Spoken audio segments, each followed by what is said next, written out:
right, I think we're going to go ahead and get started. I know we're going to have people trickling in. We've got track going on and kids getting lacrosse uniforms, so I get it. We're just going to get started so that we get you home at a reasonable time. Let's begin with prayer. In the name of the Father, the Son, and the Holy Spirit, amen. Father, we just praise you for the gift of this day. Thank you for St. Patrick. Thank you for his faithfulness. Thank you for the witness which he gives us to persevere when things are difficult. Father, I thank you too for the gift of our students and our families. Thank you for the parents that are here. Father, we ask that tonight actually be an evening of joy, that we remember that you are in the midst of the world with us, and you transform everything into the good. So, Father, help to open our hearts to hear your voice and to have the wisdom to see the way forward, especially as we navigate challenging times and have difficult conversations, but that we seek to do all things to protect the children you've entrusted to us. And so, Father, we ask for that spirit of peace this evening, and that you always help us to know that you're near. And I ask this with confidence because I do ask it in the name of your Son, who's the Lord of heaven and earth. Amen. So Michelle is with us from Protect Young Eyes, and I'm going to have her introduce herself in just a minute. But actually, you know, I worked in high school, I was telling Michelle, for a very long time, almost 2 decades. So I was blessed to see the transition from when technology was not a big deal to when it became a big deal. And with that, we were always navigating something new that we didn't even realize existed. So when I went to high school, we didn't even have email. I didn't have cell phones. Yes, I'm that old. I seriously am that old. So to work then in a high school and see how this was transforming the lives of children was really eye-opening for me. So we were always working to have evenings like this where we could have candid discussions with parents just to make sure we're all aware that technology is a good. Like sometimes I think I'm going to burn it all. But then when I, dial back my own emotions, I realize, no, it's a good, and the Lord has a way through it, but we have to be intentional. And so that's why we worked with Protect Young Eyes, asked them to come be with us. They did a great job with kids this morning. I hope they came home telling you great fun things that they learned. And so with that, I'm going to turn it over to Michelle.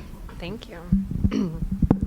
Well, thank you so much to both of you and Lee for inviting me here this evening and for welcoming Nate this afternoon, who is here with all of your kiddos. So I really want to start out by thanking all of you for coming, because I know firsthand with busy families and kids and schedules and activities and everything that you have going on that you still made tonight a priority to come. So that shows me that you probably have something on your hearts and minds that you're hoping to learn from this evening. So first of all, thank you for the commitment that each of you are showing to your families for being here tonight.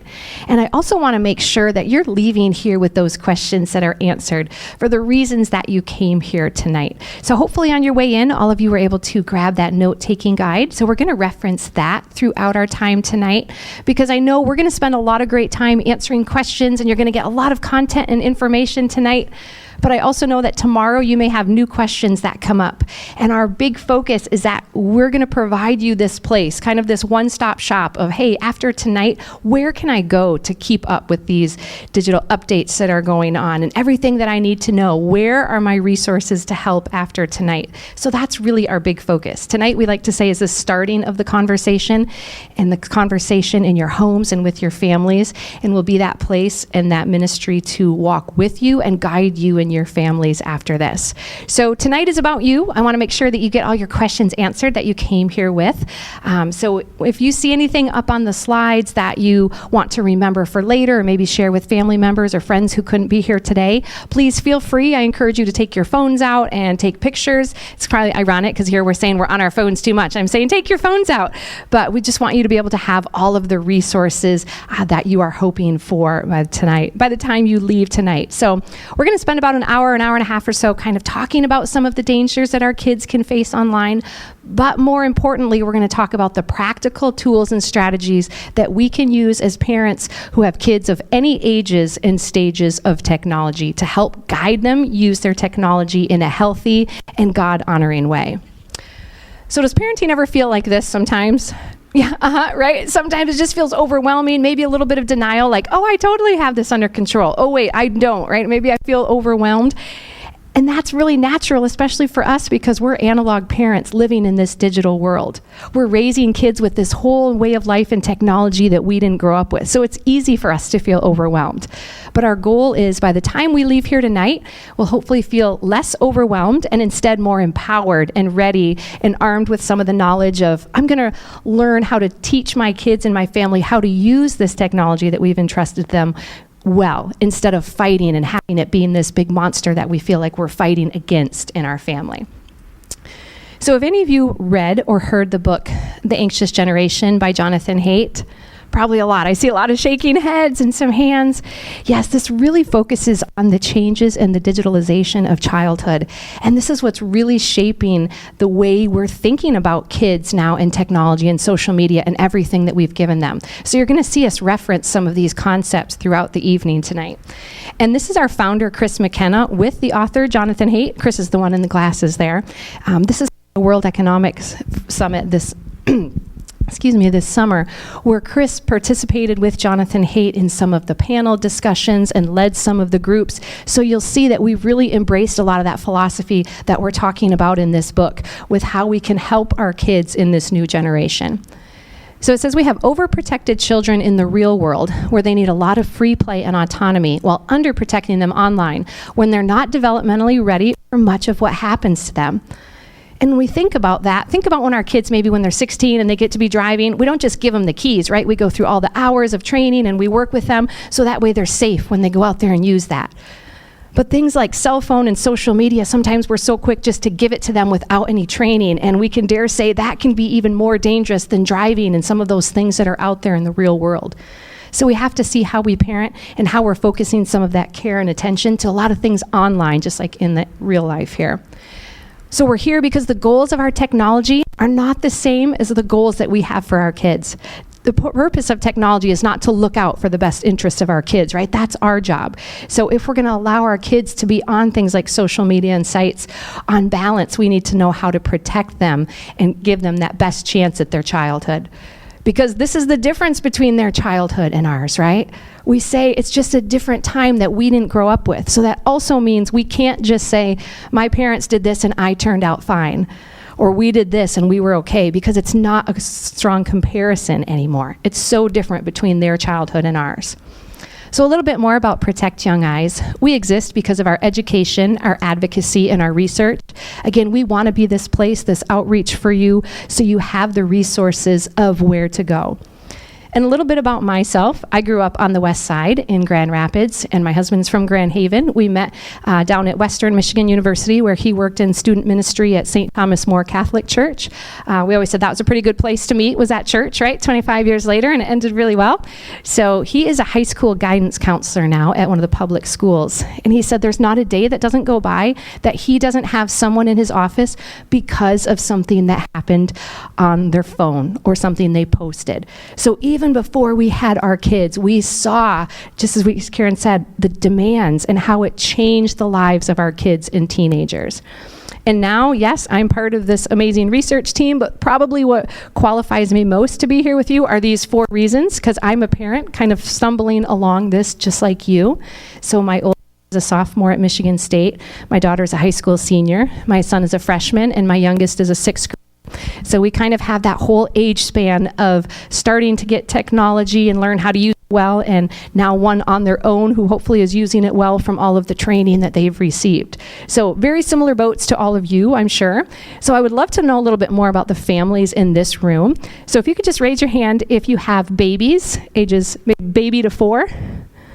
Few babies. How about K through 2, 3 through 5, middle school, high school, and beyond? I love it. I can't imagine any other topic other than technology where we could have babies through beyond. So no matter what age or ages, big Catholic families, some of us have our hands up for a lot of those good categories, right? No matter what it is, we'll be able to learn some of that techniques and monitoring devices to help our kids use it well.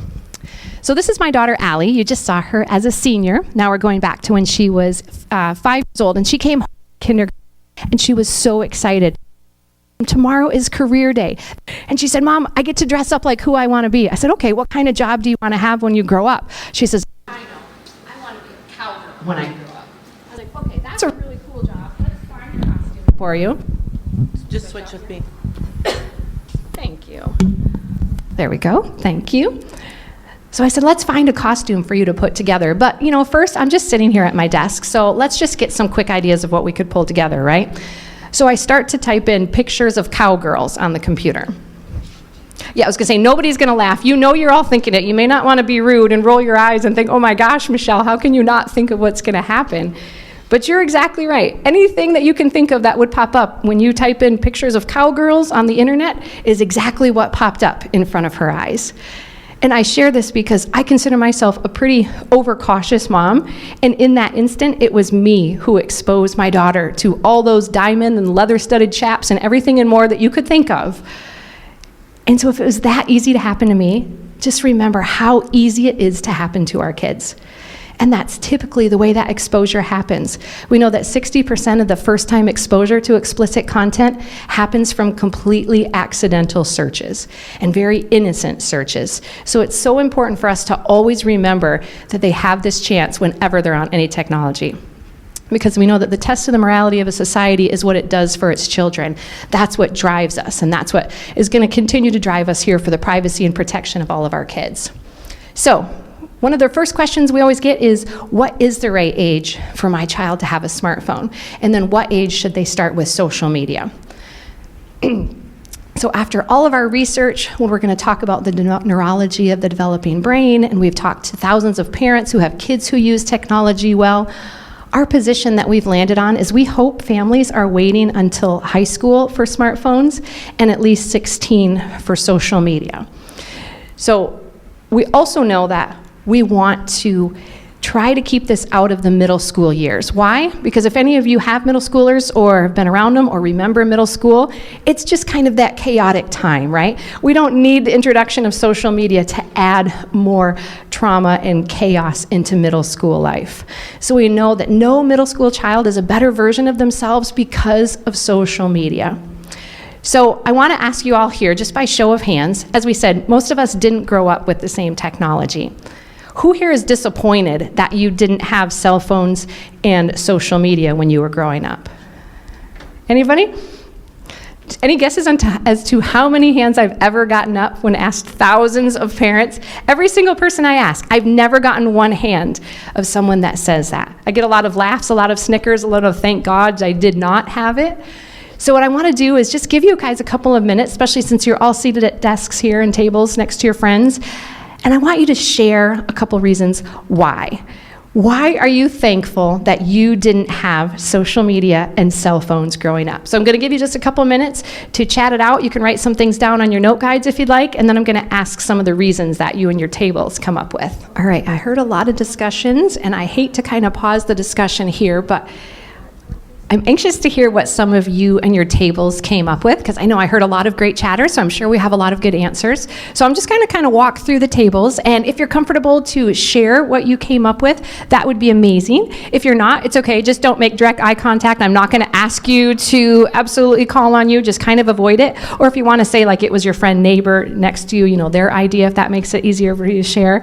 But if anybody wants to share any of the reasons that you came up with, I'd love to hear them. That's right. We all did probably some not so great things, right? But maybe only the few that were around us saw it, and it wasn't lived on for infamy. And so if it was so easy for us to think of all the positive benefits of not having it, why then is it sometimes really hard for us to delay giving it to our kids? Sometimes it's hard for us not to put it in their hands. And I'm going through this as a parent as well. I completely understand the biggest thing probably is we don't want our kids to feel left out or they're the only ones that doesn't have it. So we're going to talk about all those issues. But as we do, it's just important for us to keep in our forefront those reasons that we know in our minds and in our hearts of why things were simpler in some of those better times without all of the excessive technology that we are now entrusting with our kids. So as you're looking at this, you may find yourself in any of these 3 lanes. Maybe you're this no, slow, or go category.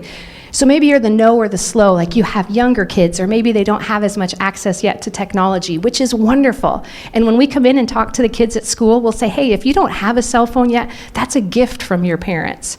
But we also know that we still need to give them the right tools at those early ages and still protect the digital doorways because there's always that chance of exposure. You may find yourself in that green light, that go category where you're maybe sitting here thinking, I have older kids, I've already given them a cell phone, I've already given them social media, and that's okay. Like we said, it's not our chance to go home and unplug and smash all the screens. We definitely don't want to do that.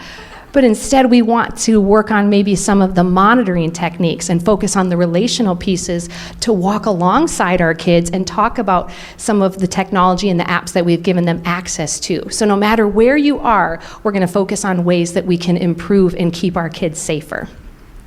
And this is the first resource that I mentioned that's in your note-taking guide. This is our free download. It's a free digital newsletter. Called The Download, and it comes out every 2 or 3 weeks, so you can subscribe to this.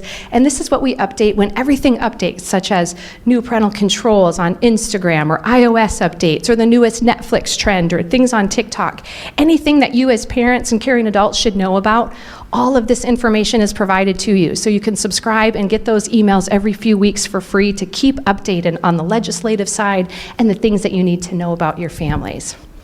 So this brings us to our Tech Ready Home Framework. And this is the foundation for what we're going to focus on for the rest of the evening. Because we found that we have spoken with thousands of parents who have kids who use their technology well, and these parents have done these 5 things consistently and persistently. So we're going to unpack each of these 5 key values, and then at the end of each segment, there are a few bullet points, so we have really practical tools of how to help improve in each of these areas.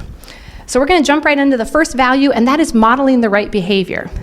This means, would you want your kids to use their technology exactly the same way you do? How often you're using your technology, what you're using it for, what you're being distracted from when you're using it. And you may think, okay, I came out here tonight on St. Patrick's Day and gave up my evening to talk about my kids and their phones, and instead the very first thing we're talking about isn't our kids at all, right? But instead it's us. And that's really intentional because we know that our kids are always watching us and we're that greatest role model, but it's even more important when it comes to technology because it's easy for us to forget that they're always watching us and how much time we're spending on our phones. So when we talk about screen time, do any of you get those Sunday morning alerts that says how many hours a day, and sometimes those numbers are a lot bigger than you expect? When we think about those for kids, there was a research study done on Common Sense Media about the average amount of screen time for kids for 2 different age categories. And the first one was our young kids ages 8 to 12. Any guesses as to how much the average screen time was for those ages? Just spit it out here. It's at least an hour. So anything you want to throw out that's at least an hour a day? Good guess. 5.5 hours a day. When you get to the older kids, ages 13 to 18, 8.5 hours a day, average on screen time. Now that covers all screens, so it's screen time and screen use. So it's not just all TikTok video time or just time on Fortnite. That includes time for schools and research and homework and movies and all screens, but still 5.5 or 8.5 hours a day is a lot of time on a screen. And then we look at what are some of the implications or the consequences of that much screen time. One just being, if your kid is on screens 5.5 or 8.5 hours a day, look at all that time that they're not doing other things, be it outside time, creative time, free play time, family time. And we also see how it changes their brain as they develop. Because one study shows that as students were online, that their brain switched tasks every 19 seconds. And that may sound crazy, but think of how the average teenager may get on their cell phone. They're going to maybe scroll through some apps, look at some posts on Instagram, like a couple things, comment on a couple things, send a couple posts, send a couple text messages, watch a quick video. It's not a long video, right? We don't have attention span for that. And it's true.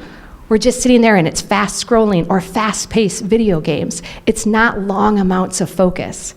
So if our kids and our teens are using their technology like this 5.5 to 8.5 hours a day, what do you think happens when we take them off their device and put them in a classroom or a social setting? What do we see? I'm sure my teachers in the room can answer this for me, right? They're bored.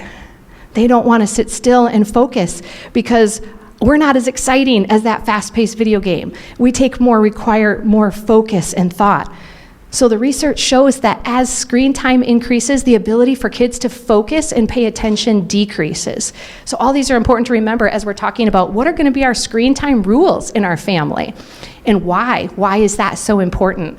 So when we're talking about screen time, we know the World Health Organization and the Academy of Pediatrics can all agree that almost no sedentary screen time for babies. Less time online is best. And the biggest indicator of how our kids use their technology is how they're watching us, their parents, use technology.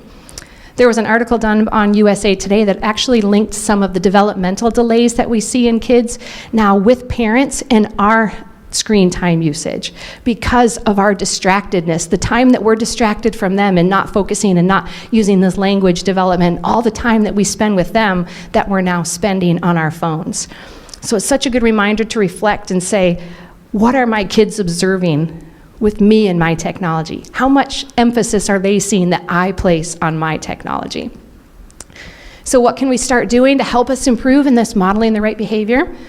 The first one is posting with permission. So I'm sure we all have cute, amazing kids that we love to brag about, right? And sometimes we do this by posting their pictures and cute, funny stories online. But it's also important for us to remember to get their permission before we do that.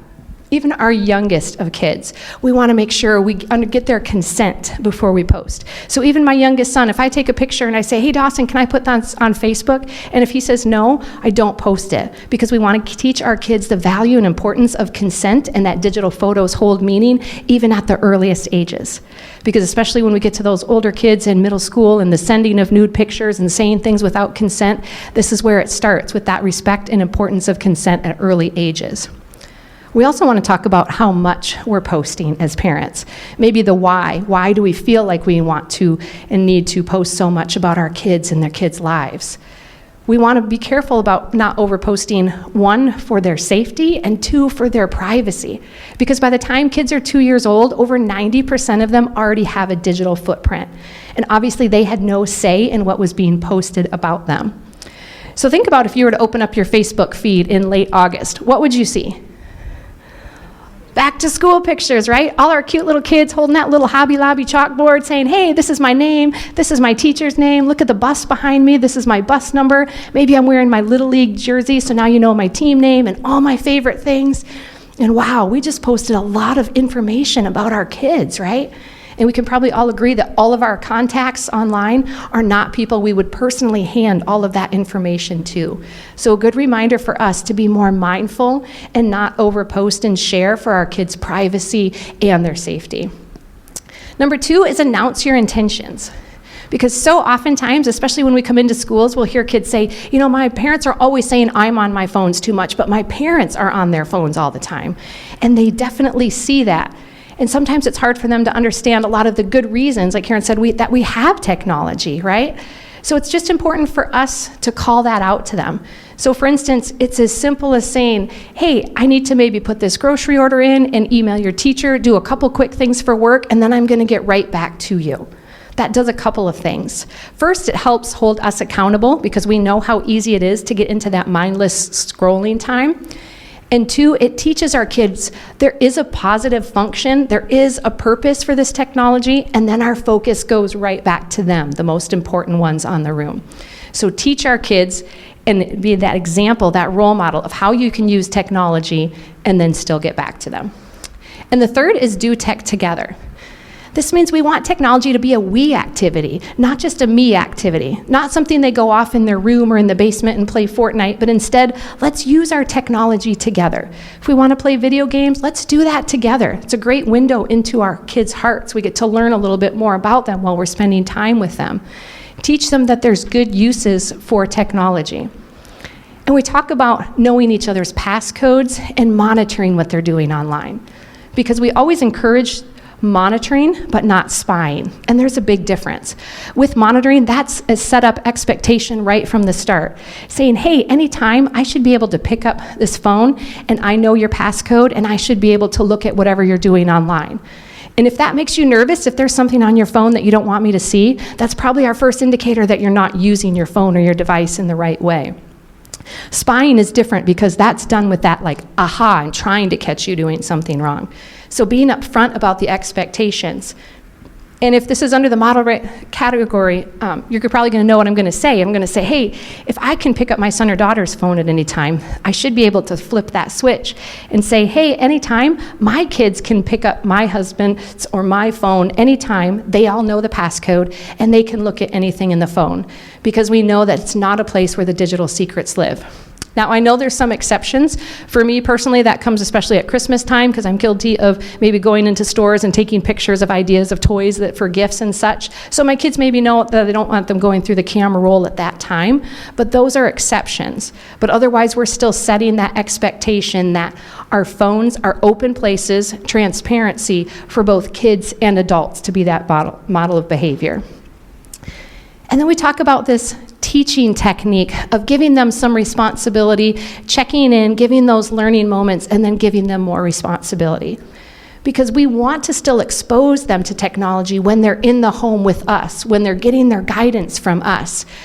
Because as parents, we don't want our kids to struggle, so sometimes it's easy, we want to bulldoze the path, but we also have to remember we need to just guide them through their stumbles on the path. So giving them some of this access, checking in, checking their text messages, sharing some of these thoughts of, hey, what you said wasn't bad, but maybe it could have been misunderstood. Let's help you with some of these social cues that you're still learning, and give them that teaching and guidance. So that way, hopefully by the time they've used a phone long enough and then they're on their own, they'll use it well without us. So we want to be sure that they're making some of these small stumbling mistakes with us when we're there to help guide them through it.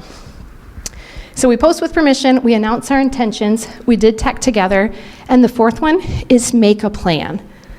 So this means ask your kids right up front, what's our technology plan going to be? What's our phone plan going to be for our family? And get their input.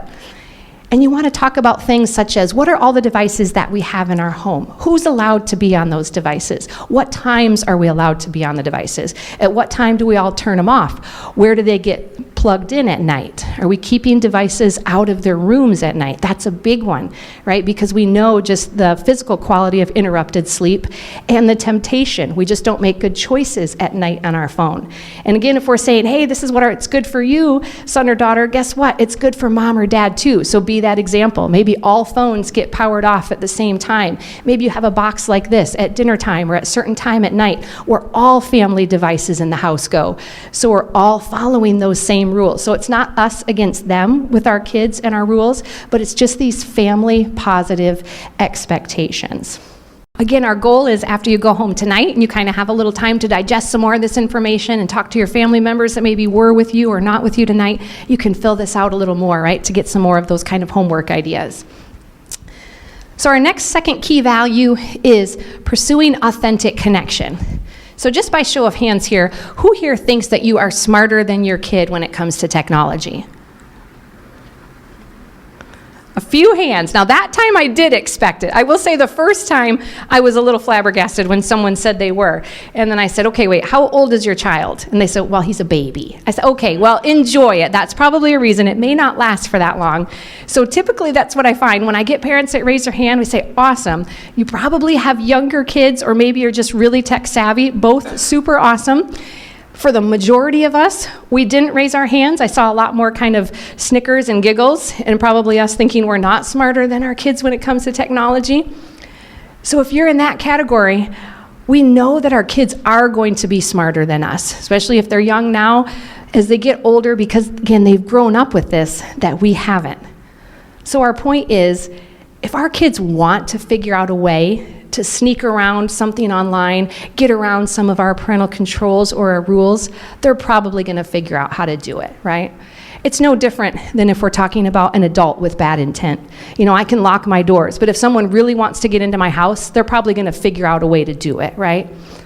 Our goal is that we hope our kids don't feel like they need to do that. We don't want our kids to try to feel like they need to be super ninjas and outsmart us when it comes to technology. And we do this instead by really focusing on building this relationship with our kids and building what we call this bridge of digital trust. And how do we do this? We do this by some small changes in the posture of our parenting and how we react to them about technology. So for instance, if we're always telling our kids, hey, if you see anything, put it down and come and tell mom and dad. And guess what? Someday it happens, right? They see something online, somebody said something to them online, they realize they sent something they shouldn't have, whatever the case may be. And they come and tell us, and we freak out, right? We say, oh my goodness, you saw what? That's it, I'm taking away the iPad, we're never gonna have this video again, we're gonna do this. And mom just freaked out. So let me ask, if that happens, how quick do you think my kid is gonna be so excited to come tell me the second time they see something or make a mistake or a bigger mistake online? They're not, right? And we're going to talk again about some of these dangers that they face, and especially near the end, we're going to talk about a few even really serious life-threatening things that happen to kids online.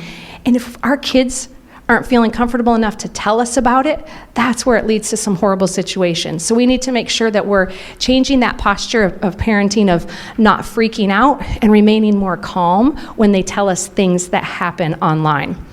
And John 1 says, and the Word became flesh and made his dwelling among us. And we saw his glory, the glory as of the Father's only Son, full of grace and truth. And we think the important part here is the order of those last two things, grace and truth. Because when our kids tell us that something happens, we need to show that grace first, that empathy, that understanding. Not to say there's no consequences. That's where the truth part comes in. That's where you then lead with the questions and the curiosity and the conversations and consequences. But it's important for us to lead with that grace and truth first. Because I think we can all agree, I think we hear it often where we hear, it's hard to be a parent nowadays, right? But it's even harder to be a kid. For all of those reasons that we talked about at the very beginning, why we're thankful we didn't have it. So we have to have that at the forefront so our empathy is up. So when our kids do tell us something that they saw, something that happened online, our kids need to know beyond any shadow of a doubt, no matter what they tell us, that we are that safe place to land. Because we know that in the middle of trauma, kids need to know two things. One is, am I still okay? And am I still okay with you? So we have to make sure that we're that safe place and our kids know beyond any shadow of a doubt, hey, no matter what happens, nothing you can do can make me love you any less or feel any different about you. Because we have to start now when kids are young.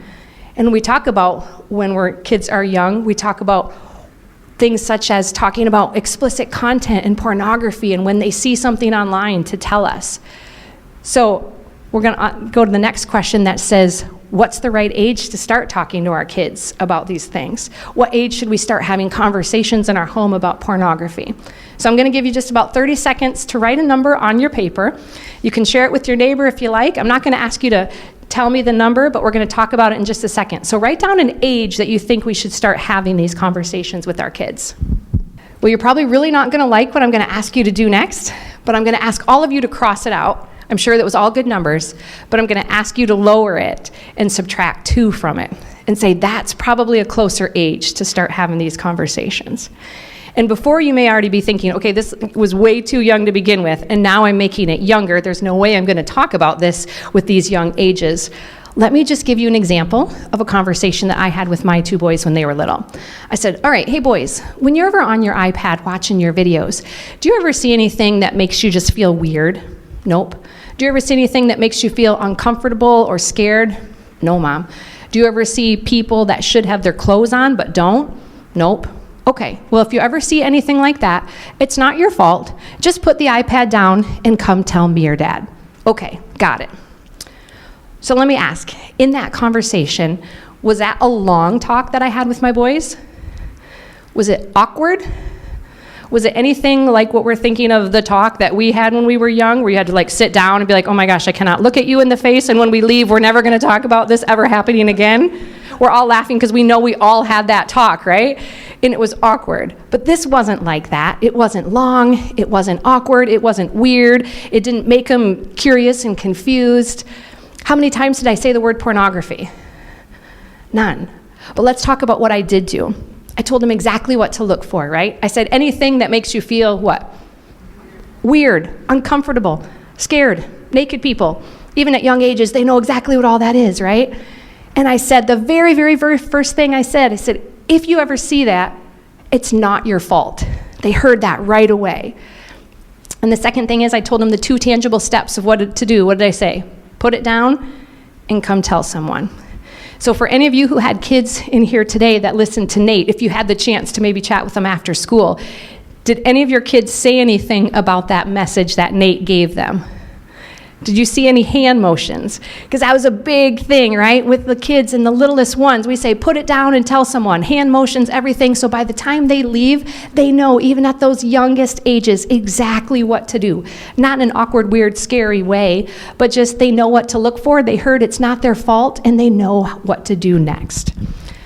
So now that you heard that example, does that young age, and especially that young age -2, seem a little more doable? A little less overwhelming?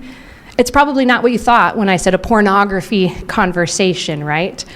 But that's exactly what it is, because it's teaching our kids what to look for and what to do. So we need to do this early. Why? Because we know that anytime they're around screens, they have that chance of exposure. The average age of exposure for pornography now is 12 years old, with many kids seeing it before 10. So we say try to have 10 of these conversations before they're 10 years old. Even if they're over 10, it's okay, it's not too late, just keep having them, right? And again, it's not a one and done conversation, because every time they pick up a phone or tablet or iPad, they have that chance for exposure. So we have to have these constant reminders, these quick little check-ins with our kids. Hey, have you seen anything? Remember what to do. Yep, got it. So we say, try to make porn the norm in your house. And this is usually where we get lots of chuckles and giggles, right? Like, wait, that's not what I thought I was coming here to say. And out of context, it sounds a little strange. But what we mean is just make these conversations more normal for our kids. Because what we've found is usually it's awkward for us to start talking about this. Most of the time, especially when our kids are young, they're so innocent, it's not even awkward for them. We kind of have to get out of our own clunky way and start having these talks with them. But it's important to remember that if we're uncomfortable talking about these subjects, how can we expect our kids to be comfortable to come tell us? And that's what we want, right? We want our kids to tell us when these things happen. So we need to be that example of how to start and have these conversations. So here's our founder, Chris McKenna. You're going to see him pop up a few times, and this is the first of the video where he's going to talk a little bit more about having these talks with our young kids. At Protect Young Eyes, one of the things that we say is 10 before 10. I want 10 porn talks before a kid turns 10. Now, sometimes parents freeze or freak when they hear this, but you'd be surprised what qualifies for a porn talk. Friends, I want drips through their lives. I don't want a PowerPoint with research. I don't want you to drown them with a porn talk. I want it during car time, meal time, together time, or bedtime. Car time. You're going down the road. Honey, if you ever see anything that makes you uncomfortable, naked people on the internet, that's called pornography. You can tell me. I'm safe. That's a porn talk. You could be in the kitchen stirring food. They don't even have to be looking at you. Guys, if you ever see anything that makes you uncomfortable, that little funny feeling in your belly, if you ever see it, you'll never freak me out. You'll never be in trouble by telling me. Friends, that's a porn talk. You're tucking them in at night. Just say, honey, have you ever seen anything uncomfortable? Something that bothers you on a screen, a Chromebook, a tablet, even while doing homework. Listen for their response. That's a porn talk. Friends, if they're not rolling their eyes, you're not doing it enough. 10 before 10. That's a porn talk. All right, so how can we do an even better job at pursuing this authentic connection? The first one is be curious, not condemning. So when we're talking to our kids, instead of jumping into that condemnation or that lecture of everything we think they're doing wrong, instead pause and ask those curious questions, which lead to conversation, again, done with empathy, and them knowing that we're that safe place to land. The second way is to square up and look at them. That just means give them their undivided attention. Make sure they know that their faces are more alluring to us than our bright, shiny screens in our pockets, right? Give them that attention and really mindset. And the third is practice. Just like we did with your kids today in classes. Teach them exactly what to do. Hey, show me, right? Show me how you put it down. Show me how you go tell someone. Give them a list of someone's, even at those youngest ages, of someone other than you that they can tell if something happens or what they do when they see something online. And the fourth is Google Me. This means we want our kids to know, hey, use me as that default search engine. If you have any questions, come ask me. Because if our kids aren't asking us, are they just not getting the answers? No, where are they getting them from? TikTok, YouTube, Snapchat. And we can probably all agree that those answers are not the same answers that we would give them, and they're definitely not given in that same loving, faith-filled way that we would give them. So make sure our kids know beyond any shadow of doubt, nothing is weird or awkward or off limits to talk about, and ask me those questions. So any questions on that second value before we jump to number 3? All right, so our third value is to encourage work and play. And this is our friend Melissa Griffin. She's from an organization called HR Mom. And after 20 years in HR, she found that a lot of new hires didn't have that same necessary skills to thrive as adults as what we've seen in the past. And we've seen this, right? We may have said this ourselves, that we just see kids have different skill sets now, or they're losing some of that ability to problem solve. And what we want to try to focus on is getting back to some of these basics of the analog world. And the first is the work. So encourage work and play. And with the work, we're talking about instilling that value of hard work back into our kids, such as assigning them chores and responsibility within the home, making sure they understand they're an important contributing member to the family, because we want them to earn that satisfaction, that great feeling of a job well done, something that they focus time on and then have a result. And it's important because it's almost the opposite of what they're learning every day through technology. And what I mean is, technology, they don't have to put too much effort in to get a big outcome, right? They can sit down for 5 minutes and have fun on a video game. Or we know in real life, we want to teach them that value of hard work. You know, we don't just go on vacation, we have to put the hard work in first and earn that. We don't just end up with a great research project at school. We have to put a lot of focus and time and attention in it before we get that outcome. That's different than the way technology is fast acting. So we want to get back to that basics and give them some of these jobs and responsibilities. And then the second part is we have to be okay with how they do some of these things. So for instance, if we give them the job of loading the dishwasher and it looks like that, and every part of us just wants to undo it and do it the right way of what we think it should be, we know that we're undoing their confidence. So yes, we can give them more suggestions on how to do it better, but we have to be okay with how they do things, praise them, teach them, again, those teachable moments and those problem-solving skills that we're finding that kids don't have as much of now. The second part of that with work and play is the play part. And again, this goes along with Jonathan Haidt's book and trying to get back to this play-based childhood.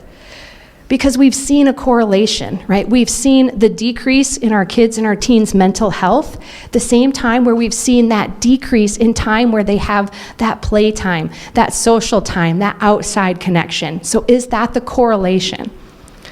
Now, just looking at this, does any of this bring back memories from you guys and us growing up? Like you could almost feel the back of your legs getting hot because these things were like 1,000 degrees in the summer. I mean, if you look at the steps, 1 or 2 or 3 small children could probably fall in between those steps. Like we look at that now and think, no way would we let our kids play on that, right? Look at how dangerous it is. But this is what we grew up with. It's different because now, again, we want to protect our kids so much, which is great, but we've also taken away some of this problem solving and some of this kind of excitement of some of these threat of injuries and how they get along with it. And that's what's changed a lot from the way we parent and the way our kids are growing up. And what this has done is lead to such differences, such as the time that our kids are outside. This shows that 73% of tweens spend less than 1 hour a day outside. That's less time than our prisoners get of outside and fresh air time. Again, if we're spending 5.5 or 8.5 hours a day on screen time, this is where we see that lack coming in, right? It's cutting into things such as this, the outside time, the nature time, the creativity time. And what it's producing is kind of our bubble-wrapped kids because it's changed the way we parent. So when we think about when we were growing up, did bad things happen? Yeah. but our parents probably just didn't hear about them 24/7, right? That's the change. Things happen, but now anytime we open our phone or the news, we hear all the bad things that could possibly be happening, and that's changed the way that we are parenting. So it's not so much a change in our kids, it's just what we're giving them. Because we also know, hey, when we were kids, if we were given that choice to sit on a fast-paced dopamine hit rush of Fortnite or video games, or go outside and find something to do, we would have chosen that exact same thing. So it's not us and our kids that have changed, it's just what we have given them access to has changed. So how do we help encourage that work and playtime for our kids?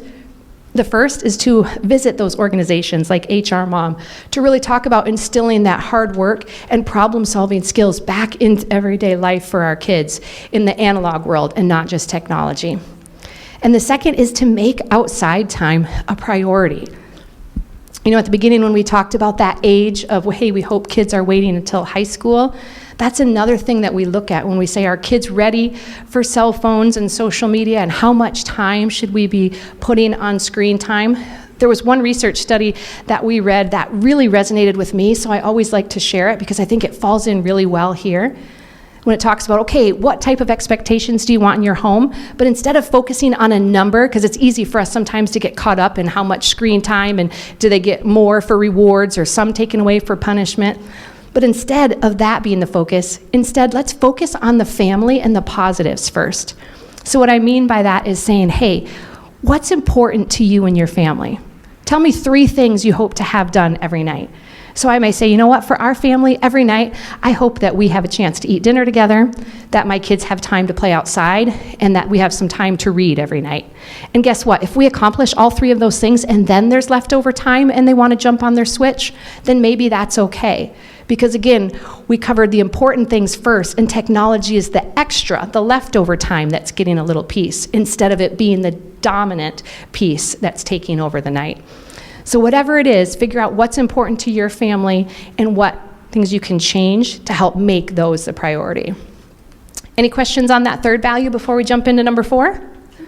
Yeah. CEOs don't check the mail. Yes, yep, so great question. So some of those are just quotes to show we need to start parenting and leading. Again, just more being a mentor and guide for our kids instead of us doing everything for them.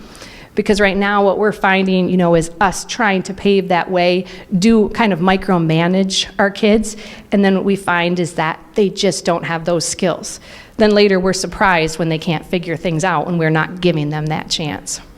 Yeah, great question. Anybody else? All right, we will jump into the 4th value, and this is to delay all addictive technology. So we're not a no-tech company, we're pro-tech, but we also really want to focus on the right kid with the right tech at the right time. And Philippians says, finally, brothers, whatever is true, whatever is honorable, whatever is just, whatever is pure, whatever is lovely, whatever is gracious, if there's any excellence and if there's anything worthy of praise, think about these things. So we want to think about all the positives, and we want to think about why are we saying that we want kids to delay. And we can't talk about delaying technology without talking about the developing brain, the neurology of our tiny little kids, because we know that our kids are not just tiny adults. Their brains are in this special neurological time where no other time of them growing up is as important in the development of their brains as right now. And we know this because as complex as the brain is, it comes down to a pretty simple idea. And that is whatever we feed it most is what they learn to crave. So that means if we're constantly giving our kids this fast-paced technology, this instant gratification, that's what their brains are actually rewiring itself for.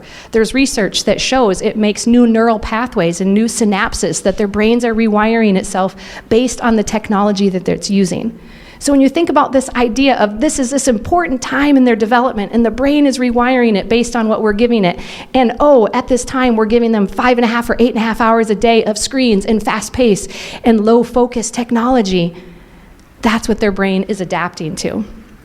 So when we think of the developing brain, we can also think of it in 3 different areas, because we know that the brain develops from back to front.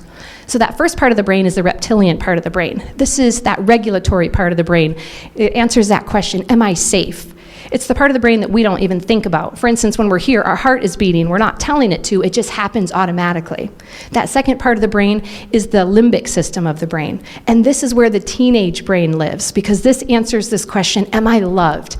This is based on the fear and emotions and arousal and anxiety. And this is the part of the brain that social media weaponizes. We know that this is where the teenage brain is because it's not quite up to that neocortex yet. That's the prefrontal cortex that we know that's not developed until kids and adults until they're in their 20s. And that prefrontal cortex is the area of the brain that's responsible for decision making and good judgment and impulse control. So that's why if you've ever been around a teenager and you want to say, what were you thinking? Chances are they probably weren't, and it's not always their fault. They just think and see things differently. When we go on vacation and I see a cool big boulder and I think, oh, that's something cool to take a picture of, and my teenage boys thinks that's something cool to jump off of, right? We just see things differently, and they can't see the consequences of it because that requires that prefrontal cortex, that decision making, that judgment, that what if, that consequence.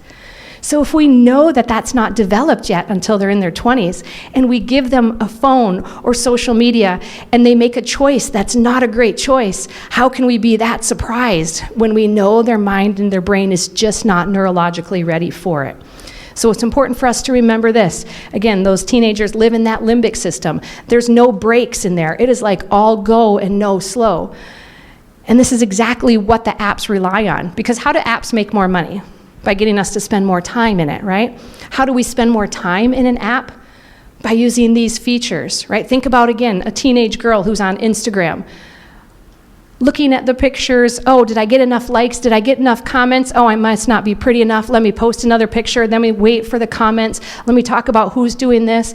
And it's exhausting. It's all based on that emotional part. It's not a whole lot different than us, right? It's easy for us to get sucked into that, but we know that it's even easier for this to affect our kids and our teens because of the neurology of their brain, because it's just not as developed and ready yet.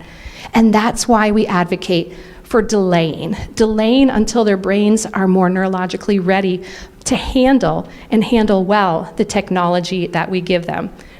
That's why we're saying that we hope kids are waiting until high school to get a cell phone, and we hope that they're waiting for at least 16 until social media. And I know at the end we're going to talk about some of the Wait Till 8th initiative and the importance of waiting. And so again, these premises are coming in just because of the neurology and knowing that we want to introduce the right tech at the right time. So we're going to talk a little bit more about that at the end as well. So how can we delay? Number one, even if you've said no, teach your kids as if you've said yes.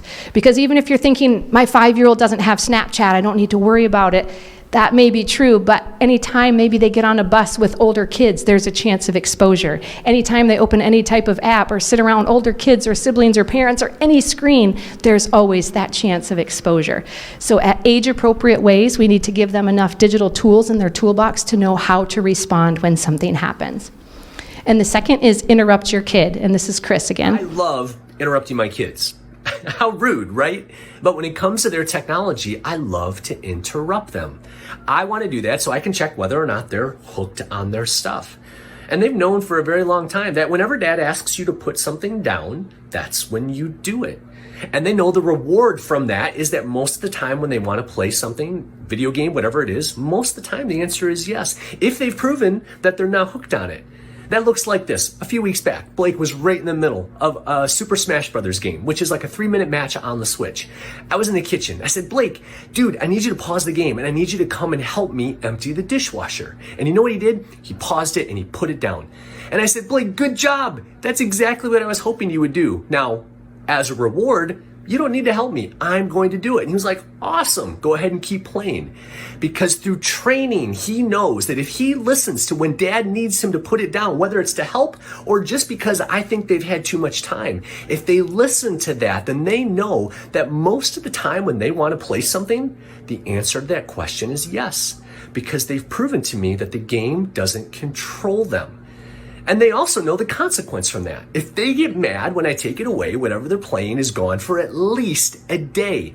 I want my sons to figure out how to manage themselves and their neurological responses when it comes to screens.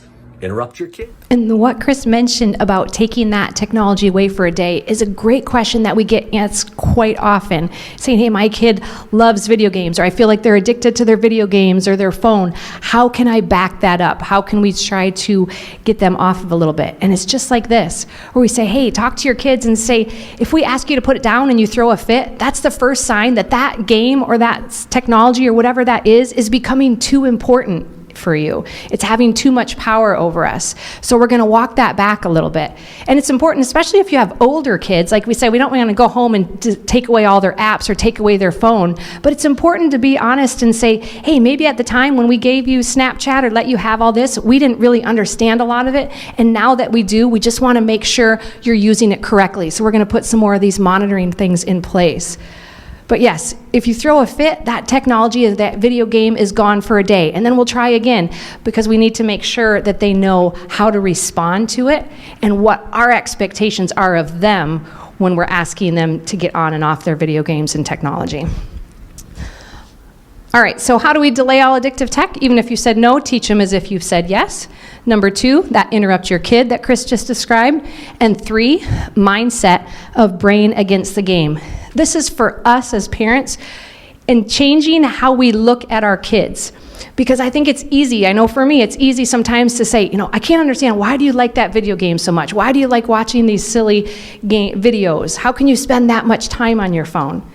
Well, now hopefully we do understand it a little bit better, right? It's not our kids, it's the technology. They're doing exactly what they're created for. Mark Zuckerberg has been in interviews saying we knew exactly what we were doing when we put these algorithms in Facebook, and we knew how addictive it was, but we did it anyway.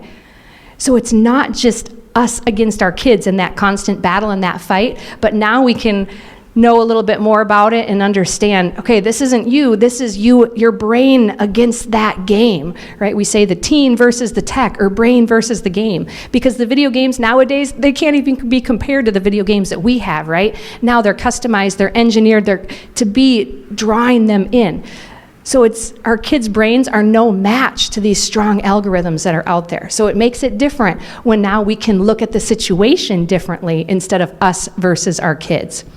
And the 4th is find your like-minded tribe, which is exactly what we're all doing by being here tonight, right? We know that it's so much easier when you're parenting alongside of other parents who have the same rules and expectations. And we know that it's a lot easier when your kids aren't the only ones that don't have social media, or I'm the last one to get my phone, right? We know that that's easier when you band together. So just by doing things like today, kind of banding together, making that pledge, delaying that technology, all of that makes it easier to parent and much easier for our kids.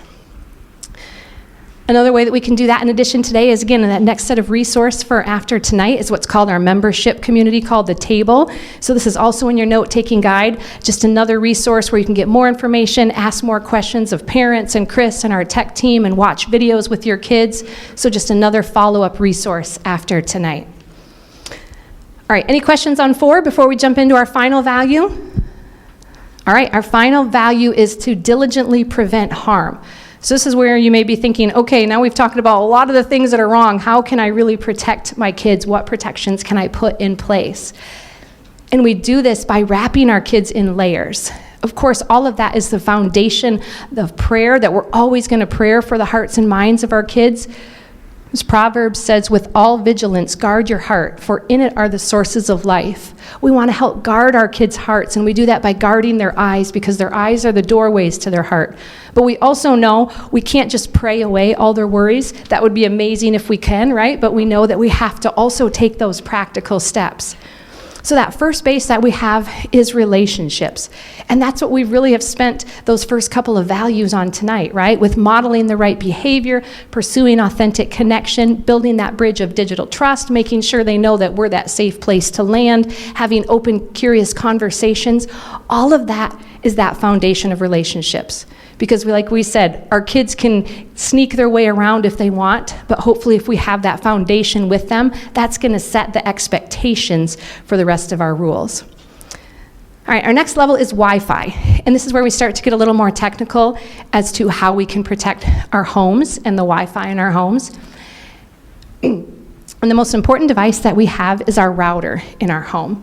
Because you can think of your router as the hub of all the internet. Everything comes in, goes through the router first, and then it's routed to all the devices in your home. So if we can protect at the router level, we can make everything that they're looking at in our homes and on our home network safer. And we know this is important because 27% of the internet that's not filtered, that means something that doesn't come through the router like this with filtering software, 27% is explicit.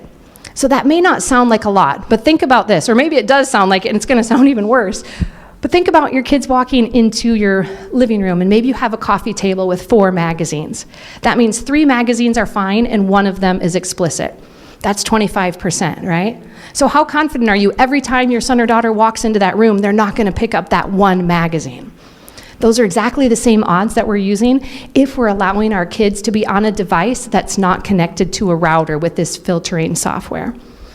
So when we look at routers, we see that we have tested a lot of different types of routers, and if you go on our website, you can see all the routers that we test, all the features and benefits of each, and you'll see that the one that we've landed on that we recommend is the Griffin router. And the Griffin router comes in a couple of different sizes, as you'll see here, and that's just based on the size of your home and the number of devices that you have connected. But the biggest feature of that Griffin router is that filtering software. So that way when you type in a search, it knows to pull the search results from clean places. So if I would have had the router in my home 10 years ago when I foolishly typed in pictures of cowgirls, those pictures wouldn't have even come up on the screen because that router would have done its job and blocked that content and that junk before it came on. So that's the most important feature, is that filtering software. But it also has other parental control features in it, such as helping you set screen time and limits. You can turn off the Wi-Fi in your home remotely. You can set it to turn off for different profiles and devices. You can be notified when you have new devices that are using your Wi-Fi, which is especially helpful, especially when your kids start to get older and their friends come over with their phones and devices. Now you know when their devices are being in your home and running off your Wi-Fi. That also prevents things, what we call like burner phones. If you have maybe old Apple phones or Apple devices otherwise that can come in and work their way around your parental controls, but now you know that because they're in using your Wi-Fi. So here's another thing though. So great, right? Let's say I have the Griffin router, wonderful. But what happens when my child goes off Wi-Fi and goes on data? Now it doesn't work anymore, right? So this is that limitation. This is like the oh no of each level. Like we talked about, each level has features and limitations. So that's the bad part. That's why we say there's no one easy button. That's where we fall back on the relationship. So that looks like, hey, when you install a router, tell your kids, hey guys, we're putting this Griffin router. Not because I think you're just always searching for bad things. No, but instead frame it again as the family positive. You know, there's so much bad things out there. It's just not good for you. It's not good for mom and dad's eyes. It's not good for any of us to see. So we're gonna try to block that junk. And yes, I know that you're smart and that you can just toggle off and do searches around the Wi-Fi, but here's why we hope you don't. Going back to those conversations of the relationship piece. Because kids are smart. They know that you can get off Wi-Fi, right? But hopefully they won't, and at least then when everything is going through your Wi-Fi, that's one area where you can protect your home and everything on your home device. All right, so then the next level that we go up to is device. So we've protected the Wi-Fi, the router. Now what happens when we take the individual devices out of our homes and bring them somewhere else? How can we make the actual physical device safer? And we have a couple of variations. One is we're going to talk about hardware options, and the second is software options. So the first is hardware options. And this is great if you have kids who maybe don't have a phone yet, who maybe are asking for a phone, who you may think, you know, some benefits would be to be able to give you a little responsibility, be able to connect with you, know when to pick you up after practice, but I don't want you to have the full-blown smartphone. Great, there are alternatives. And sometimes it's hard. Sometimes we think it's nothing to full-blown smartphone, and it's not. There's some other training wheel kind of phone, as I consider them, in between. And one option is Gab, and Gab looks like a smartphone or a smartwatch, and it has GPS, so that's great, so that way they can have some of that freedom and responsibility where you know where they are, and it has the ability to talk and text, but it doesn't have access to the internet or the app store. So that's a great kind of starter phone where they can learn how to use it, again, with us monitoring what they're sending on text messages, teaching those social skills and awareness until they graduate more to a smartphone. The next option is Bark, and this is similar because it has the parental controls woven throughout that we're going to talk about in a minute for their software, but it can't be deleted, but this does have access to the internet. So there's different options and features. You may have also heard of things like Gizmo or Pinwheel or Troonie, and you'll see all of those different devices are on our website where we review them and tell you the features of each and all of them. So you can see what might work best for your kids at different ages. But just knowing that these are great alternatives instead of jumping in with a smartphone. And then we look at software. What software can I put on my devices to make them safer? And one that we recommend is Covenant Eyes, and that's a great accountability software, especially for older kids and teens and adults, because it's accountability software for pornography, where they'll get paired with an accountability partner to monitor what they're seeing. Another one that we really recommend is Bark. You just saw the Bark phone. Now this is the Bark software that you can put on. And what it does is it pairs with your phone and it monitors everything your child does on social media, text messages, and email. Because as we said at the beginning, we should be monitoring what our kid is doing online, right? But we know it's also not physically possible to monitor every single thing that they send. Nor should we, right? Some of that is that responsibility, letting them learn a little bit and then checking on it.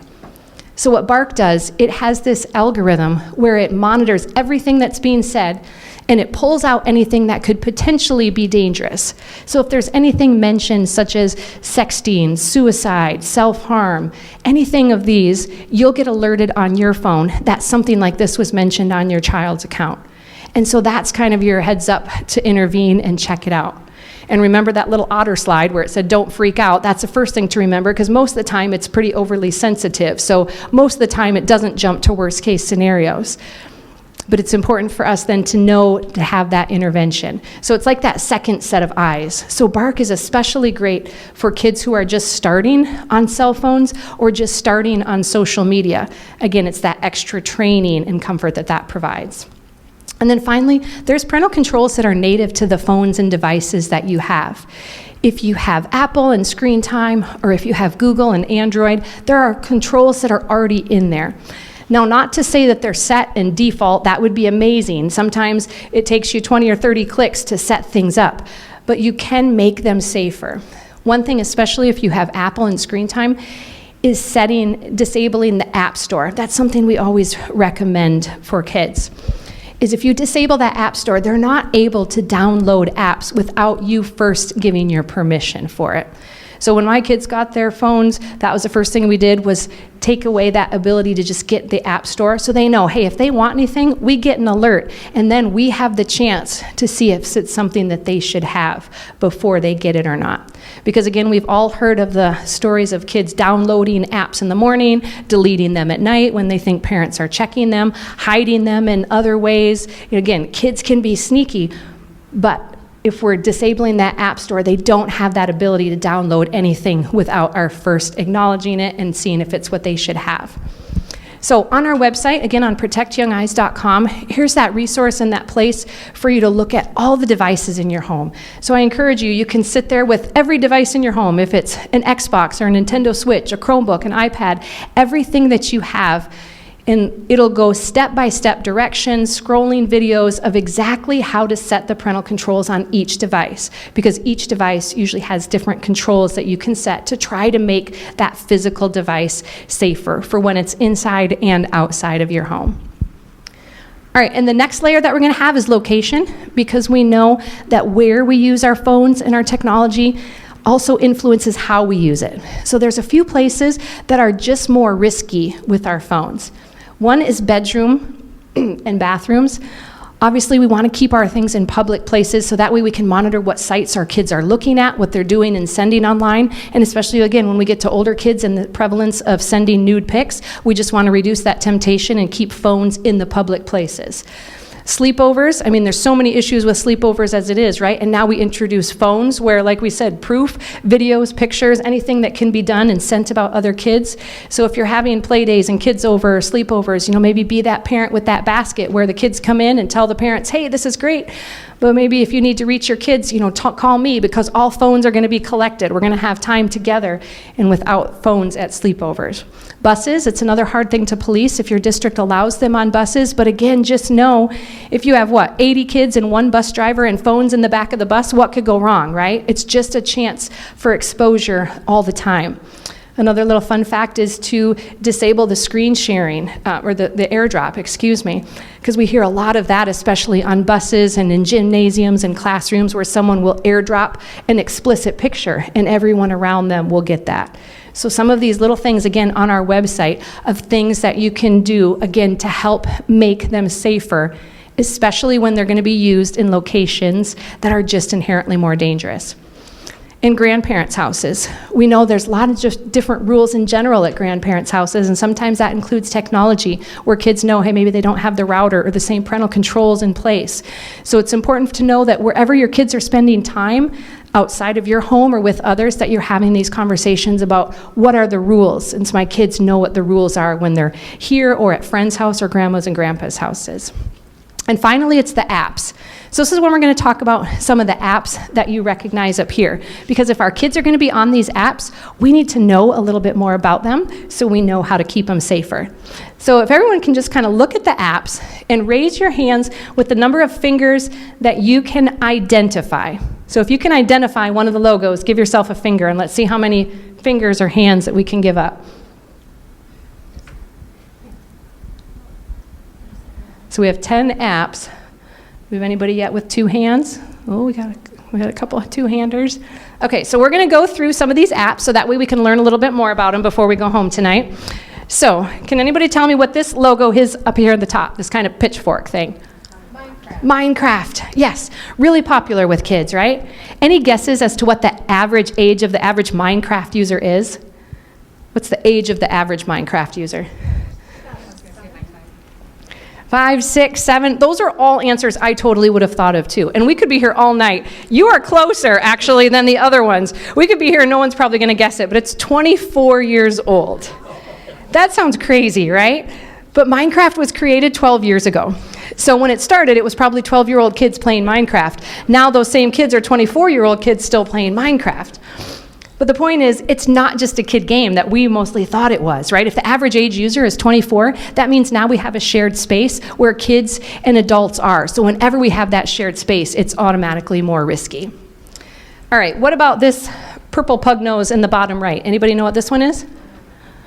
Discord.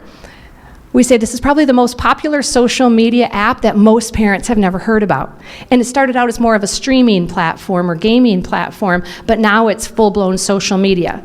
The thing to remember about Discord is it is mostly adult users. It has the oldest age rating. It's more older teens and more adults. So a lot of explicit content that's on Discord if your kids are exposed to that. All right, what about this purple one? Any guesses? This is... Sorry, so this one down here is Discord. I think it kind of looks like a pug nose or Space Invaders. And this one up here, this purple one, the little quote box, is called Twitch. Again, another social media platform. It started more as streaming where you can watch other people play video games or sports or have political discussions, and it's joined now into bigger social media. Again, just another thing to to know about with older kids on those. What about the green one with the phone? WhatsApp, yes. So just another messaging system, right? What about this? Well, the one right next to it, the little red alien guy, who's that? Reddit, yes, a lot of content on Reddit, right? Because again, it's mostly adults that are just free posting what they want to talk about. So it doesn't take very long on Reddit to start seeing explicit words and comments and themes. All right, what about the gray box that looks like a square? What's this? Roblox, I figured you would probably get this. Oh yeah, this one's a super popular one, right? Especially for older elementary, middle school age kids. With Roblox, it's not really just like one game though. It's really more like 40 million games, because the problem that we see is that these different worlds are created by users. So even though they look like they're cartoon and animated, what we'll hear very often from parents is, hey, we were watching my kids play this game and they were in this world and it was filled with explicit content or explicit words in the little speech bubbles. So a lot of content in Roblox that can be explicit. But the biggest thing about Roblox is it has one feature in it that makes it dangerous. Any ideas what that feature is?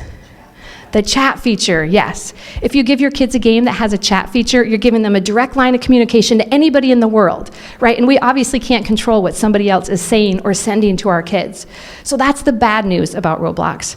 But the good news is you can turn that chat feature off. With only like 3 toggle switches, you can disable it if you knew it was there to begin with, right? So that's one of the great examples of learning about the apps and games that our kids are on. Are there any features like the chat feature that I can turn off and now I've made it safer? All right, what about, let's go the music note. This is an easy one, right? What's the music note? TikTok. Anything worry you about TikTok? Algorithms, everything. Those are usually what I hear all the times, right? Absolutely, especially in schools. We hear, especially like a year or two ago, right, with all of the challenges when they're encouraging kids to do defamation and terrible, scary, bad behavior. And then obviously with the privacy issues, right? And it monitors what we do. That's how they customize it. If you look at 2 different feeds on TikTok, they'll be completely different because they're customized based on the users. Again, going back to that limbic system of the brain, right? It watches what we're clicking on, what we pause on, what we wiggle on, and that's how it knows to recommend that next video. That's how it takes us in for us and kids and teens, right? We also know that TikTok has the most addictive algorithm of any of the social media. So lots of things to be concerned about with TikTok. Again, if you're 4, 14, or 40, for kids and us, all the same issues. All right, what about the one that looks like the camera? Who's that? Instagram. Yes, we know that unfortunately Instagram a lot of time is that breeding ground for predatory activity where people will reach out and make that connection over direct messages. And we also know a big issue with Instagram is that FOMO. You know, we talked about at the beginning, right? Where everybody else is, that comparison. There's no greater place that happens than especially with the influence of teenage girls and Instagram. Comparing the pictures, comparing the likes and the comments and the perfect life. For us, it's easy to get into that too, right? They have the perfect house. They have the perfect behaved kids and vacations. It's that comparison, that whisper that we call it, that you're never quite enough. That's a big contributing factor to that mental health. And as we said, breeding ground for predatory activity where you might start on Instagram and they say, hey, let's move this over to, who's this? Snapchat, where what happens to the messages? They disappear. Well, that makes it pretty darn hard for us to monitor what they're saying when we can't see it, right? When it disappears. Also, if you're going to send something that you know is going to disappear, although as we tell the kids, nothing really disappears from the internet, right? You can find it. But if you think it's going to disappear, you're just going to be a little more likely to send something that you otherwise wouldn't. Anything else about Snapchat that worries you? How about the Snap Map? So if your kids have Snapchat and they have the Snap Map on, that means they're sharing their location and anybody on Snap can see them. And so we've been around a whole group of teenagers where everybody's there except one person. They say, where's so-and-so? And they all get out their phone and they say, she's right here. And as a parent, my first thought is, oh my goodness, why would you want everyone to always know where you are, right? And just the safety and privacy of that. So the good news is you can turn it off. You can put it in ghost mode. The bad news is it's not something that we can go in with a password and parent protect. So if our kids want, they can go right back in and toggle it back on. Again, goes back to that relationship and talking to your kids about, if you're going to use Snap Map, this is why we want you to keep your location off. What about Snap Streaks? So we talk about this, especially with our students too. If I send you something and you send me something back, we just had a snap, right? And every consecutive day we do that keeps our Snap streak. And then if we miss it for one day, it's gone. So I kind of liken it to kids when you throw a ball back and forth and every time you catch it, but then if you drop it, you have to start all over and it gets exciting, but then anxiety and you're nervous to lose it. And that's what happens to kids. Because when we've talked to kids about their snap streaks, we've found kids that have snap streaks in the thousands. So that means years, right? No matter what's happening in their life, every day for years, they physically remember, I need to keep this snap streak going. And then what we found is when we go into schools and we say, all right, have any of you ever gotten grounded? Well, yeah, okay. Do you ever get your phones taken away? Yeah, because that's the easiest form of punishment, right? And we say, okay, well, have you ever lost your phone but had your friend go into your Snapchat account to keep your streaks going? And almost all the hands go up. I will say the first time even working here I saw that, I was a little dumbfounded. And I asked my kids, like, yeah, it happens all the time. What we're seeing now is that kids are even getting a little entrepreneurial about it, and they're charging money to go in. It's like their little side hustle where they'll go in and keep somebody's snap streaks going if somebody loses their phone. Now, the common sense parents of us, we probably think the same thing, right? Why would you allow someone else to post on your social media that you are ultimately responsible for?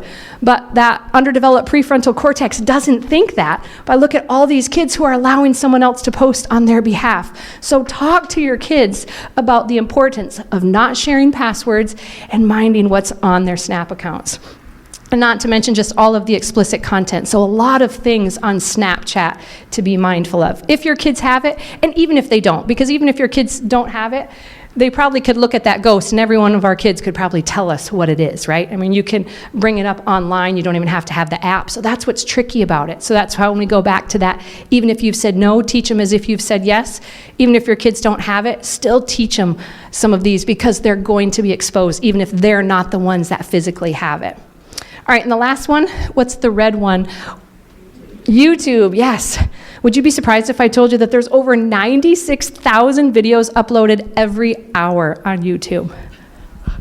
Okay, it's not true. I kind of fib because I like the little shock and awe. It's actually worse. It's every second. Every second of the day, it's 96,000 videos on YouTube.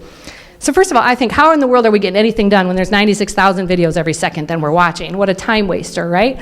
But the bigger thing is there's not enough manpower in the world to monitor the content that's uploaded. And we know that because we've heard that, right, with the horrible things that are live streamed and violence. And yes, it may get flagged and taken down, but it's still seen throughout that time.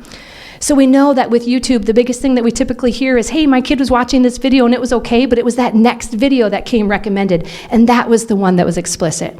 So we say with all YouTube, only with supervision.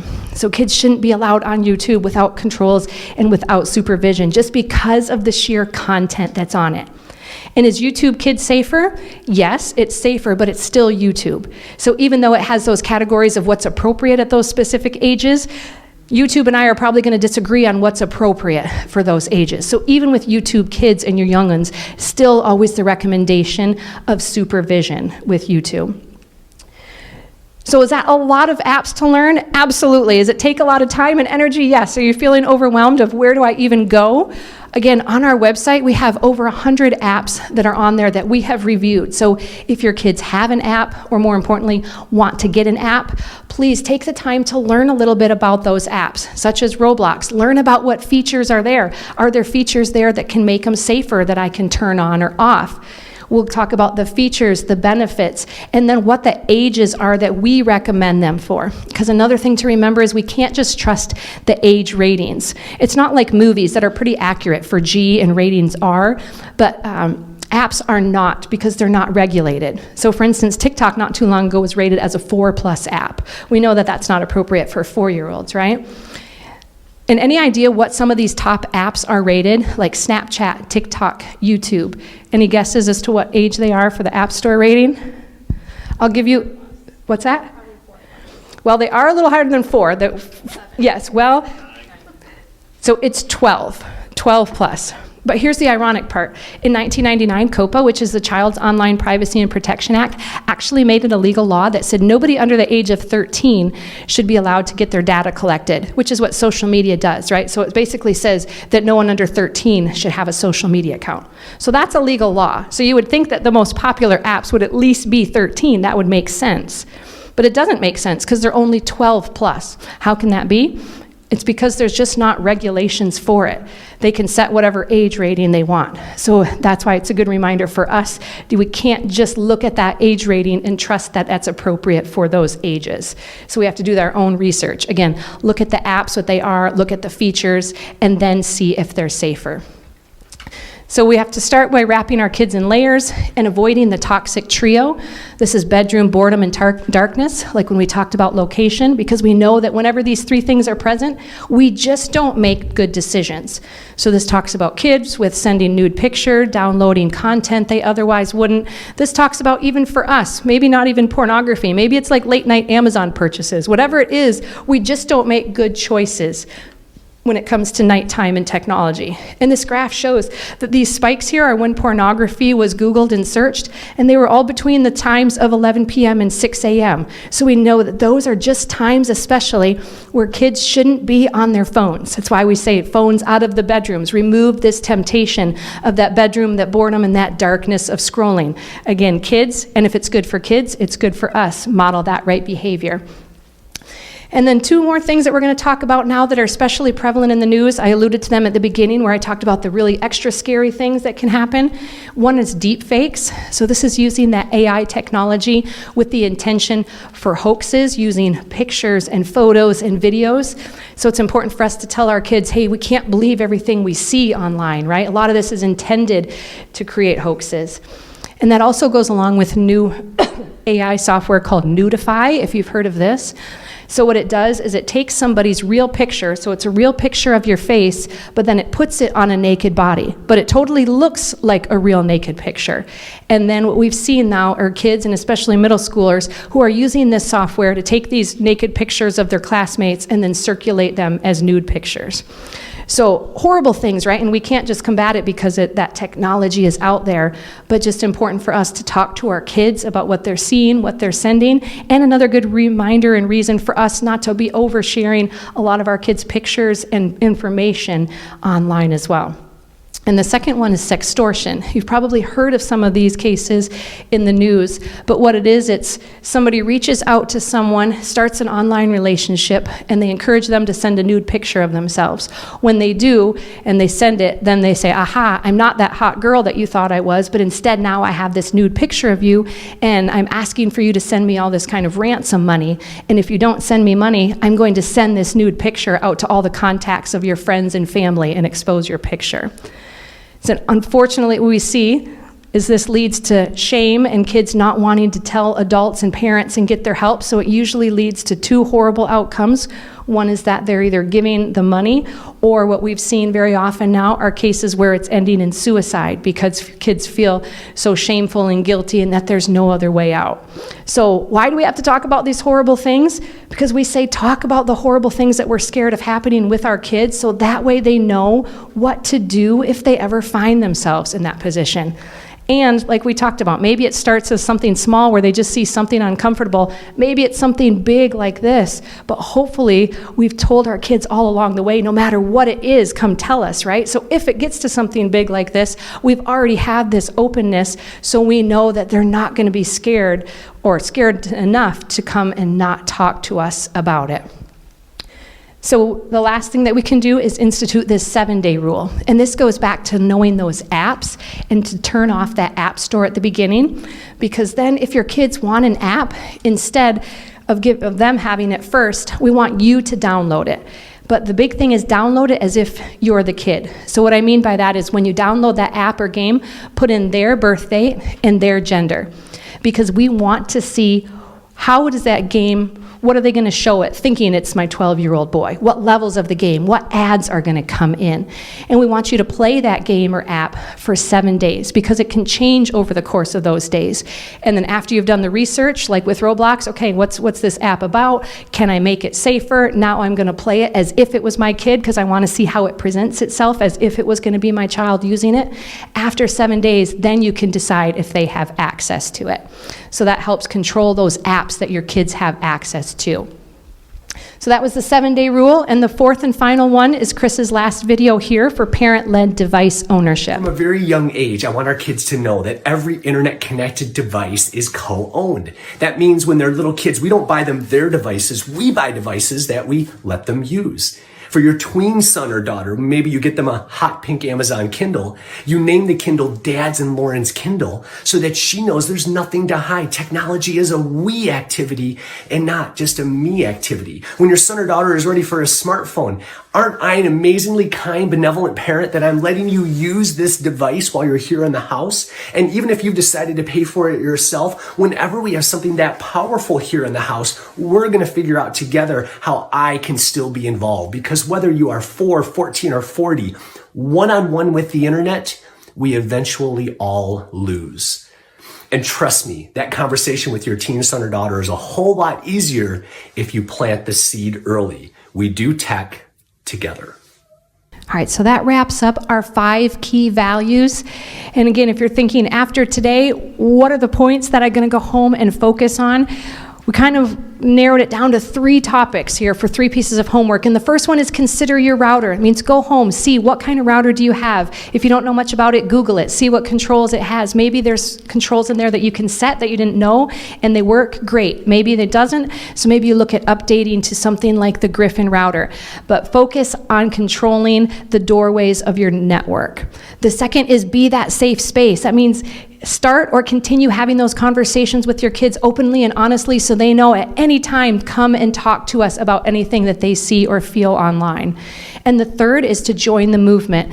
And there's a couple different ways to do this. This first, just what we're doing today, is gather those like-minded friends and tribe and community, spread the message, spread the word of that positiveness of delaying some of that technology. You can go online to our website, this Delay Manifesto, again, some more research about the importance of delaying, and also, as we're going to talk about here in a minute, our Wait Till 8th and this pledge and this commitment to say, I understand and appreciate this value of delaying the technology to my right kid at the right tech at the right time.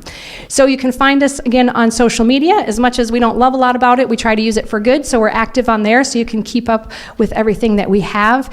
And our website, again, any button that you click on to ask questions personally lands in my inbox, and we answer any and all questions that come into us. So we want to be this place for you to ask your questions and get your answers afterwards. So as I turn it over here, I'm just going to say thank you again so much for coming out and for all your attention tonight. And we do hope that you continue to use our resources to help protect your kids and your families. So thank you very much. So I had brought to my attention back in, I want to say October, from the parent leadership team, this organization called Wait Until 8th.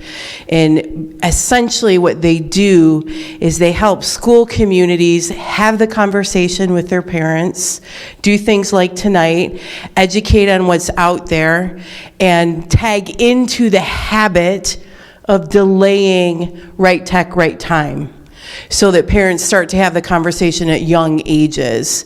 So as we talked about it as a parent leadership team, the thought we had is that we would start the pledge with our younger families to have the conversation about delaying smartphones.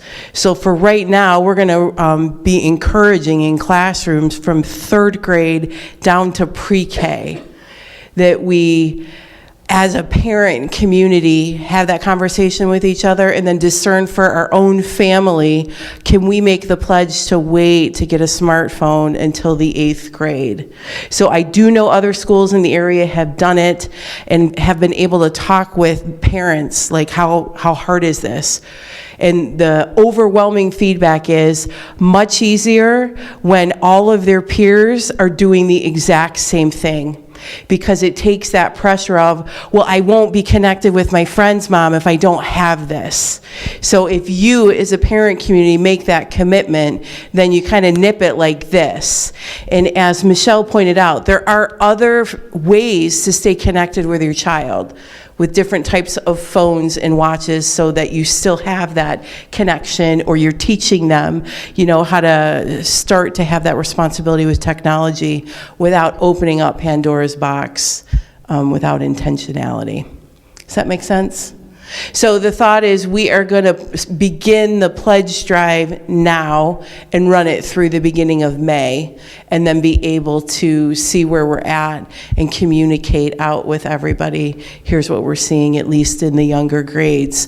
The one thing I will say is if you scan this, you have it in your packet we gave you tonight. If you scan that, it goes to a web page that we created at OLGC with a wealth of information, including how to have conversations with your child if you're taking the smartphone now away from them. So I did have somebody ask me that. What if we already got my kid a smartphone and I want to take it away? So there are conversations and ways that they coach parents to now kind of pivot on a decision. And of course, as adults, we get to do that, don't we? Mom learned that wasn't the wisest thing for her to do, so we're going to make a different decision. So I also give, parents that freedom and that encouragement. I see that both Rick and Liz are here, and they made a beautiful video a couple weeks ago that we sent out to the parent community. So certainly if you have questions for them, do about this pledge, or myself, or Michelle. And with that, I think I'm going to close this with prayer, and then we can go about the rest of our night. In the name of the Father, Son, Holy Spirit, amen. Father, we know that you are the Lord of heaven and earth, and that you created all things. We know, too, that you have the tremendous capacity to transform everything for the good.